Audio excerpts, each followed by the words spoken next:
Hello everyone, welcome back to the Harshi DSC classes. ఈరోజు మనం ఈ వీడియోలో వచ్చేసి మ్యాథ్స్కి సంబంధించి మెథడాలజీ బిట్స్ అయితే చూద్దామండి. సో వీడియో వచ్చేసి స్టార్టింగ్ నుంచి ఎండ్ వరకు చూడండి. సో మెథడాలజీలో మనకు రిపీటెడ్గా అడిగేటటువంటి కంటెంట్లో అడిగినటువంటి క్వశ్చన్స్ అయితే ఉన్నాయండి ఈ వీడియోలో. సో వీడియో వచ్చేసి స్టార్టింగ్ నుంచి ఎండ్ వరకు చూడండి, మీకు చాలా టాపిక్స్ కూడా కవర్ అవుతాయి మెథడాలజీకి సంబంధించి. సో ఫస్ట్ బిట్ అయితే చూద్దాము. క్వశ్చన్ అయితే చూద్దాం. అరిస్టాటిల్ నిర్వచించిన ప్రకారము గణితము అంటే ఆప్షన్స్ ఫస్ట్ది పరోక్ష మాపన శాస్త్రము, ప్రత్యక్ష మాపన శాస్త్రము, పరిమాణ శాస్త్రము, అవసరమైన నిర్ధారణలను రాబట్టు శాస్త్రము అనేసి వచ్చారు.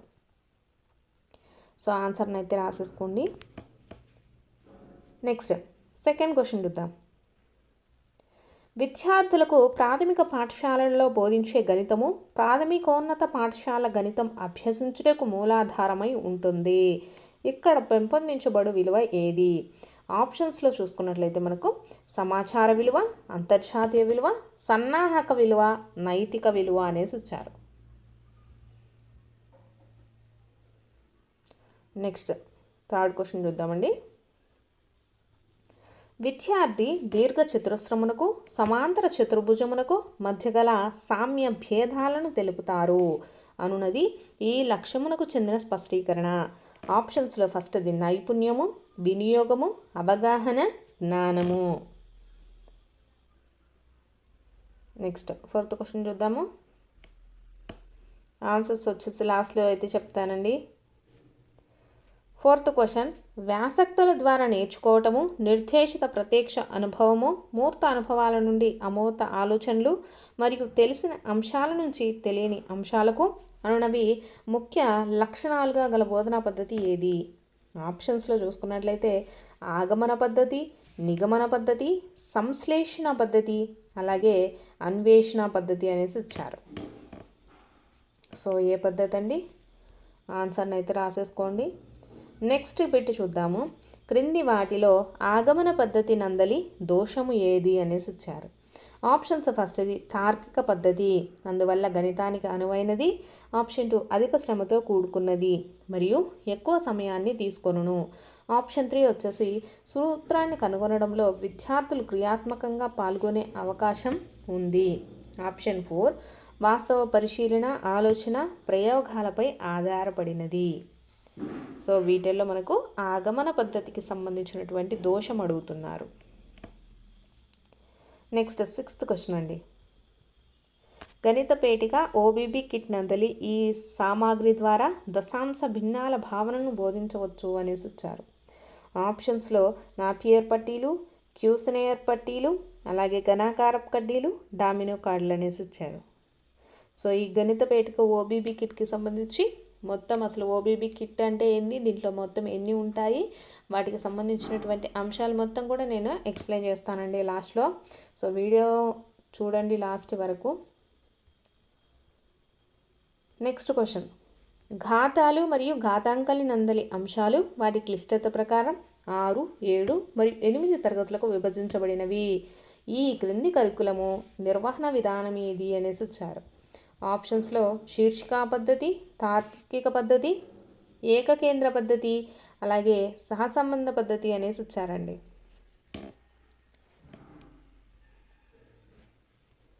ప్రతి ఒక్క క్లాస్లో కూడా విభజించబడిందండి. సో ఈ కరికులం నిర్వహణ ఏది అని అడుగుతున్నారు. నెక్స్ట్ 8th క్వశ్చన్ చూద్దాం. ఈ ఉపగమమునందు విద్యార్థులు జ్ఞానాన్ని వారి సొంత అనుభవాలు, ఆలోచనలు మరియు పరిశోధనల ద్వారా పెంపొందించుకుంటారు అనేసి ఇచ్చారు. ఆప్షన్స్లో ఫస్ట్ ఆగమన ఉపగమం, ఆప్షన్ 2 నిగమన ఉపగమం, ఆప్షన్ 3 తార్కిక ఉపగమనము, ఆప్షన్ 4 నిర్మాణాత్మక ఉపగమనము. నెక్స్ట్ 9th క్వశ్చన్ అండి. గణితమునందు నిర్వహింపబడే క్లబ్బులు, సంతలు, ప్రదర్శనలు మొదలగు వానిని ఇలా అంటారు. ఆప్షన్స్లో ఫస్ట్ సహకార కృత్యాలు, ఆప్షన్ 2 సమన్వయ కృత్యాలు, ఆప్షన్ 3 సహసంబంధ కృత్యాలు, ఆప్షన్ 4 సహపాఠ్య కార్యక్రమ కృత్యాలు.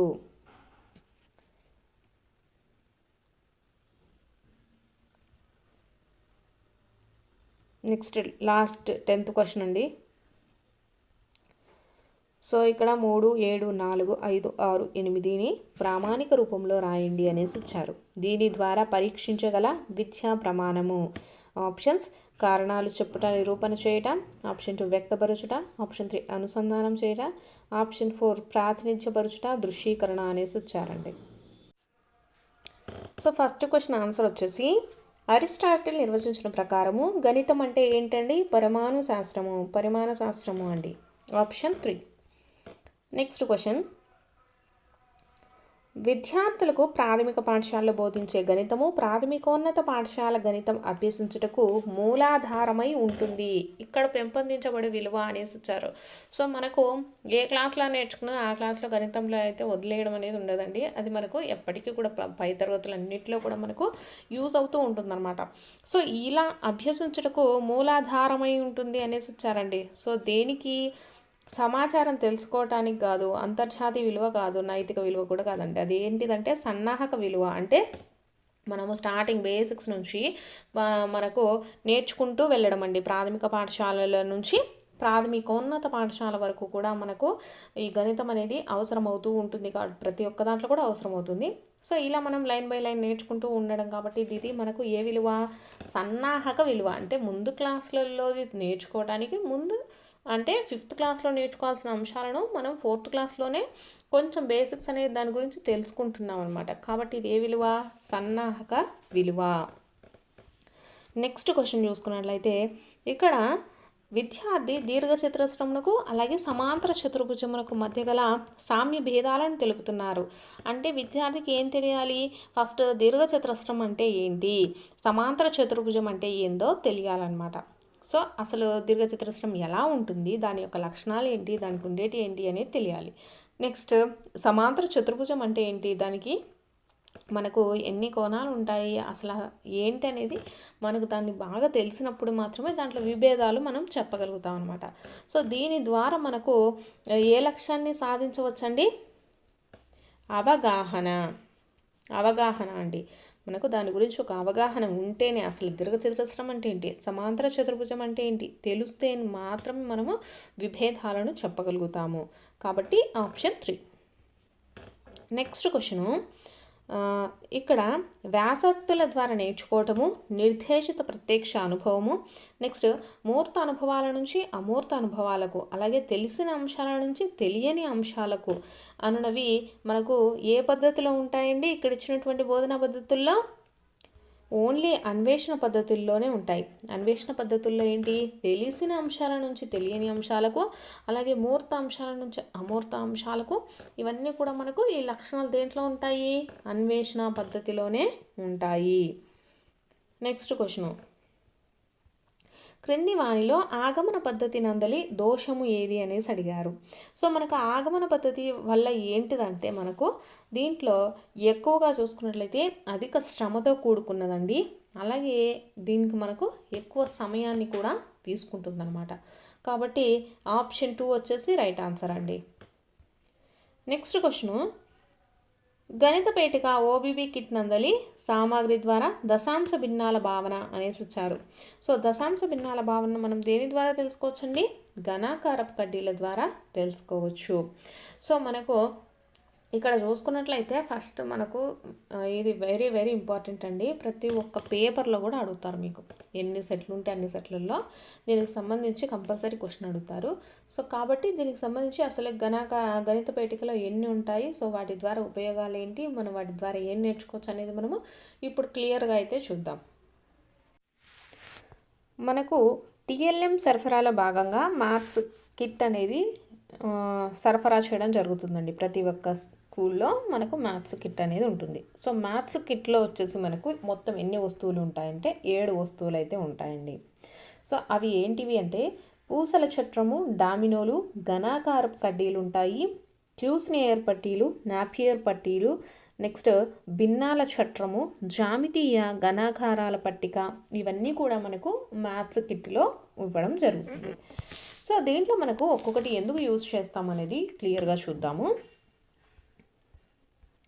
సో ఫస్ట్ పూసల చట్రం ఉపయోగాలు చూసుకున్నట్లయితే దీన్ని ఎందుకు యూజ్ చేస్తాము? పూసలను లెక్కించడము. సో పూసలను వేయట ద్వారా మనము సంకలనం అంటే ఎన్ని పూసలు వేశారు అనే దాని నుంచి మనకు సంకలనము, తీయుట ద్వారా వచ్చేసి వ్యవకలనము, నెక్స్ట్ పూసలు అనేటివి లేకుంటే శూన్యాంశ భావన లేదా సున్నా భావనను తెలియజేయడం, అంటే మనకు జీరో వాల్యూని తెలియజేయడానికి కూడా పూసల చట్రాన్ని యూజ్ చేస్తారండి. అలాగే కూడికలకు, తీసివేతలకు అంటే సంకలనానికి, వ్యవకరణానికి కూడా మనకు ఈ పూసల చట్రం అనేది యూజ్ అవుతుంది. నెక్స్ట్ అలాగే ఈ పూసల చట్రము స్థాన విలువలను గూర్చి మూర్తంగా బోధించుటకు కూడా మనకు ఉపయోగపడుతుందండి.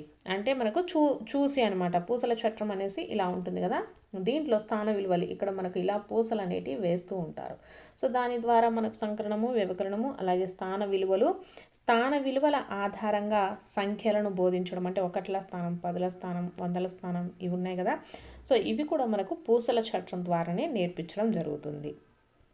నెక్స్ట్ చూసుకున్నట్లయితే పూసల చట్రం మధ్యలో ఒక బిందువులను ఉంచగా దశాంశ స్థానాలు బోధించుటకు మరియు దశాంశ సంఖ్యలను వ్రాయించుటకు కూడా ఉపయోగిస్తాము. సో మనకు దశాంశ స్థానాలు అంటే 2.56 అని రాసామనుకోండి. సో దీంట్లో మనకు దశాంశ సంఖ్యలు అంటే ఇక్కడ దశాంశాలు అంటే మనకు పాయింట్లలో చెప్పడానికి కూడా వాల్యూస్ను మనకు ఈ పూసల చట్రాన్ని యూజ్ చేయడం జరుగుతుందండి. దశాంశ స్థానాలు బోధించుటకు అలాగే దశాంశ సంఖ్యలు వ్రాయించుటకు కూడా పూసల చట్రాన్ని వాడతాము. నెక్స్ట్ డామినో కార్డ్స్ అండి. ఈ డామినో కార్డులలో వచ్చేసి మనకు ఇవి అట్టతో కానీ ప్లాస్టిక్తో కానీ చేయబడి దీర్ఘచతురస్రాకారంలో ఉంటాయి. డామినో కార్డ్స్ అంటే ఇలా ఉంటాయన్నమాట. సో దీర్ఘచతురస్రాకారంలో ఉండి ఇలా రౌండ్స్ అనేటివి ఉంటాయండి. ప్రతి భాగంలో కూడా రంధ్రాలు ఉంటాయి. ఆ రంధ్రాలను బట్టి పేర్లను పెడతారనమాట. విద్యార్థులకు దీర్ఘచతురస్రం గురించి మూర్త భావనను కలిగించుటకు అలాగే దీర్ఘచతురస్ర వైశాల్యము, దీర్ఘచతురస్రం చుట్టుకొలతను బోధించుటకు అలాగే రంధ్రాలను బట్టి సంకలనము, వ్యవకరణము బోధించుటకు రంధ్రాలను బట్టి లెక్కించడానికి కూడా నేర్పవచ్చు అనమాట. సో ఏ రంధ్రాలు కూడా ఆడ లేనట్లయితే 0 to 0 డామినో కార్డ్స్ అనేసి చెప్తాము. సో డామినో కార్డుల ద్వారా మనం ఏం తెలుసుకుంటామండి, డామినో కార్డ్స్ వచ్చేసి మనకు దీర్ఘచతురస్రాకారంలో ఉంటాయి. వీటి ద్వారా దీర్ఘచతురస్ర వైశాల్యము, దీర్ఘచతురస్రం చుట్టుకొలత గురించి మనకు నేర్చుకోవడం జరుగుతుంది. అలాగే ఈ రంధ్రాలను బట్టి కూడా మనము సంకలనము, వ్యవకలనము కూడా బోధించవచ్చు. ఇది డామినో కార్డులకు సంబంధించి. నెక్స్ట్ ఘనాకారపు కడ్డీలండి. ఈ ఘనాకారపు కడ్డీలు వచ్చేసి ఇవి 1 యూనిట్ నుండి 10 యూనిట్ల వరకు 10 సెంట్లు ఉంటాయన్నమాట. సో దీంట్లో 10 సెట్లు ఉంటాయండి. 10 సెట్లు 1 యూనిట్ నుంచి 10 యూనిట్స్ వరకు ఒక 10 సెట్స్ అనేటివి ఉంటాయి. సో దీంట్లో ఈ కడ్డీలను ఉపయోగించి సరళ రేఖలు, సమాంతర రేఖలను గీయవచ్చును. ఘనాకారపు కడ్డీల ద్వారా ఏంటి, సరళ రేఖలు అలాగే సమాంతర రేఖలను కూడా గీయవచ్చు అనమాట. సో రకరకాల త్రిభుజాకారాలను కూడా ఏర్పరచవచ్చు. సో ఘనాకారపు కడ్డీలను ఇలా పెట్టేసి మనము త్రిభుజాలను కూడా చేయవచ్చండి. నెక్స్ట్ చూసుకున్నట్లయితే ఇవి చిన్నవి, పెద్ద సైజులను పోల్చవచ్చు. ఘనాకారపు కడ్డీలు మనకి ఇలా ఉంటాయి కదా, సో వీటిల్లో సైజులను కూడా ఏది చిన్నది, ఏది పెద్దది, లేకపోతే ఏది పొడవు, ఏది పొట్టి అనేటటువంటి భావనను కూడా మనము ఈ ఘనాకారపు కడ్డీల ద్వారా ఏర్పరచవచ్చు. నెక్స్ట్ చూసుకున్నట్లయితే దీంతోనే సైజుల వారీగా ఆరోహణ, అవరోహణ భావనలను కూడా బోధించవచ్చును. సో మనకు ఈ సైజు ఒకటి చిన్నది, ఒకటి పెద్దది, ఒకటి చిన్నది, ఒకటి పెద్దది ఇలా ఉంటుందనుకోండి. సో వీటి ద్వారా కూడా మనకు ఆరోహణ, అవరోహణ అనేటటువంటి భావనలను కూడా బోధించవచ్చు. నెక్స్ట్ భిన్న భావనలను కూడా బోధించవచ్చు. ఈ ఘనాకారపు కడ్డీల ద్వారా మనము వేటిని భిన్న భావాలను కూడా బోధించవచ్చు. అంటే 2/3, 1/2 ఇవి ఉంటాయి కదా, సో ఇలా కూడా మనము బోధించవచ్చు. దశాంశ అలాగే శతాంశ భావనలను కూడా మనము వీటి ద్వారా ఘనాకారపు కడ్డీల ద్వారా బోధించవచ్చు. నెక్స్ట్ చూసుకున్నట్లయితే క్యూసినేయర్ పట్టీలండి. క్యూసినేయర్ పట్టీలు అంటే దీంట్లో మధ్యలో 1 నుండి 10 వరకు సంఖ్యలు అయితే ఉంటాయి. మధ్య స్కేల్కి ఇరువైపులా 2 గాడులు ఉంటాయి. ఈ గాడులలో అట్టముక్కలను ఉంచి పరిక్రియలను చేస్తాము. ఈ క్యూసినేయర్ పట్టీలను యూజ్ చేసి మనకు సంఖ్యలు అలాగే అంకెలను పోల్చడం చేయొచ్చండి. అట్టముక్కలను కదుపుట ద్వారా మనకు సంకలనము, తీసివేయటము 2 కూడా, వ్యవకలనము ఇవి నేర్పించవచ్చు అన్నమాట. నెక్స్ట్ చూసుకున్నట్లయితే నాపియర్ పట్టీలు. ఈ నాపియర్ పట్టీలను వచ్చేసి నాపియర్ అనేటటువంటి శాస్త్రవేత్త అయితే కనిపెట్టడం జరిగింది. దీంట్లో మొత్తము 9 ఎక్కాల పట్టీలు అలాగే ఒక ప్రధాన పట్టీ ఉంటుందన్నమాట. సో దీంట్లో 0 ఎక్కం అనేది ఉండదండి. సో ఎక్కాలను నేర్చుకోవడానికి మనకు టేబుల్స్ నేర్చుకోవడానికి దేన్ని యూస్ చేస్తామంటే నాపియర్ పట్టీలను యూస్ చేస్తాము. దీంట్లో వచ్చేసి పెద్ద పెద్ద గుణకారాలు ఉంటాయి కదా, సో అవి చేయటం కూడా మనకు నాపియర్ పట్టీలను ఉపయోగిస్తాము. నెక్స్ట్ చూసుకున్నట్లయితే భిన్నాల చట్రం అండి. భిన్నాల చట్రం అనేది మనకు దేనికి తెలియజేస్తుందండి? భిన్నం భావనలను కళ్ళకు కట్టినట్టు చెప్పడానికి భిన్నాల చట్రాన్ని అయితే యూజ్ చేస్తాము. సో అంటే మనకు భిన్నాలలో ఏమేమి ఉంటాయి? క్రమ భిన్నము, అపక్రమ భిన్నము, మిశ్రమ భిన్నము ఇవన్నీ ఉంటాయి కదా, వాటి గురించి తెలియజేయడానికి మనకి భిన్నాల చట్రం ఉపయోగపడుతుంది. సజాతి అలాగే విజాతి భిన్నాల గురించి కూడా మనము దీంట్లో చెప్పొచ్చండి. లవము, హారము. మనకు భిన్నాలంటేనే మనకు 2/3 అనుకో, ఇది లవము ఇది హారము. సో భిన్నాల భావనను ఏది తెలియజేస్తుందంటే సజాతి భిన్నాలు కానివ్వండి, విజాతి భిన్నాలు, నెక్స్ట్ మిగిలినటువంటి క్రమ భిన్నం, అపక్రమ భిన్నం, మిశ్రమ భిన్నం ఇవన్నీ కూడా మనకు భిన్నాల చట్రం ద్వారానే తెలియజేస్తుంది. అలాగే లవము, హారము లాంటి భావనలు కూడా మనకు ఈ భిన్నాల చట్రం ద్వారానే తెలియజేస్తాము.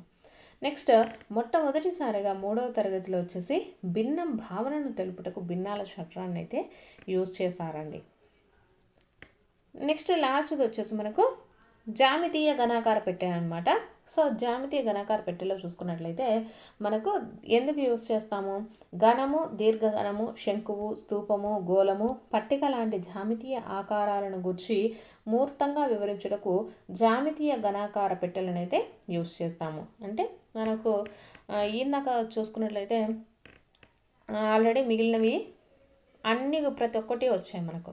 సో దీంట్లో మనకు ఘనాకార పెట్టెల గురించి ఘనము, దీర్ఘఘనము, శంకువు, స్తూపము, గోళము వీటన్నిటి గురించి జామితీయ ఆకారాలు ఉంటాయి కదా, సో వీటి కోసం మనకి ఏం యూజ్ చేస్తాము? జామితీయ ఘనాకార పెట్టెలను అయితే యూజ్ చేయడం జరుగుతుంది. నెక్స్ట్ క్వశ్చన్ వచ్చేసి మనకు ఘాతాలు, ఘాతాంకాలనందే అంశాలు వాటి క్లిష్టత ప్రకారం మనకు 6, 7, 8 తరగతులకు విభజించబడినవి. ఈ క్రింది కరికులం నిర్వహణ విధానం ఏది అనేసి ఇచ్చారు. సో మనకు ఇక్కడ ఉండేటటువంటి పద్ధతులు వచ్చేసి శీర్షిక పద్ధతి, తార్కిక పద్ధతి, ఏకకేంద్ర పద్ధతి, సహసంబంధ పద్ధతి అనేసి ఇచ్చారండి. సో చాలామంది దీన్ని ఏమంటారు అంటే సహసంబంధాల పద్ధతి అనేసి పెట్టేస్తారు. కాకపోతే కరెక్ట్ ఆన్సర్ ఏంటండి? మనకు ఏకకేంద్ర పద్ధతి. అదే మనకు తెలియాల్సింది. ఇక్కడ మనం ఏంటి 6, 7, 8 అంటే సో ఇక్కడ ఒక్కొక్క దానికి మనకు సంబంధం ఉంది కదా, సో సహసంబంధం పెట్టేస్తాము అనేసి ఉంటారు. సో ఇలా మనకు తప్పులు పోతాయండి మెథడాలజీలో. కాబట్టి క్లియర్గా నేర్చుకోవాలి మెథడాలజీ అనేది. సో ఇక్కడ ఏంటంటే మనకు 6వ తరగతిలో, 7వ తరగతిలో, 8వ తరగతిలో ఇలా పై తరగతుల్లో నేర్చుకుంటూ పోతూ ఉన్నాము అంటే అది ఏ పద్ధతి? ఏకకేంద్ర పద్ధతి. ఆప్షన్ 3. నెక్స్ట్ క్వశ్చను, ఈ ఉపగమమునందు విద్యార్థులు జ్ఞానాన్ని వారి స్వంత అనుభవాలు, ఆలోచనలు మరియు పరిశోధనల ద్వారా పెంపొందించుకుంటారు అనేసి ఇచ్చారండి. సో దేని ద్వారా అండి? నిర్మాణాత్మక ఉపగమనంలో మాత్రమే వారి యొక్క సొంత అనుభవాలు కానీ ఆలోచనలు, పరిశోధనలు పెంపొందించుకుంటారు. ఆప్షన్ 4 వచ్చేసి కరెక్ట్ ఆన్సర్ అండి.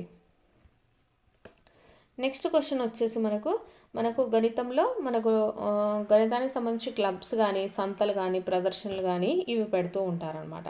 సో వీటి వల్ల ఉపయోగాలు ఏంటివండి? సహపాఠ్య కార్యక్రమాలు అనమాట. గణితం నందు నిర్వహించబడేటటువంటి క్లబ్బులు కానీ, సంతలు కానీ, ప్రదర్శనలు ఇవన్నీ కూడా మనకు సహపాఠ్య కార్యక్రమాల కింద చెప్తాము. ఆప్షన్ 4 అండి. నెక్స్ట్ వచ్చేసి మనకు ఇక్కడ ఒక నెంబర్ అయితే ఇచ్చారు, దాన్ని ప్రామాణిక రూపంలో రాయండి అనేసి ఇచ్చారు. సో కాబట్టి ఇక్కడ దీని ద్వారా పరీక్షించగల విద్యా ప్రమాణం ఏది అనేసి ఇచ్చారు. సో దీన్ని ఏమంటామండి? మనము వ్యక్తపరచటం అనేసి చెప్తాము. వ్యక్తపరచటం. సో ఇవి వచ్చేసి మనకు గణితానికి సంబంధించి గణితంలో ఉండేటటువంటి మెథడాలజీ ప్రాక్టీస్ బిట్స్. మీకు కనుక వీడియో నచ్చితే తప్పకుండా లైక్ చేయండి, సబ్స్క్రైబ్ కూడా చేసుకోండి.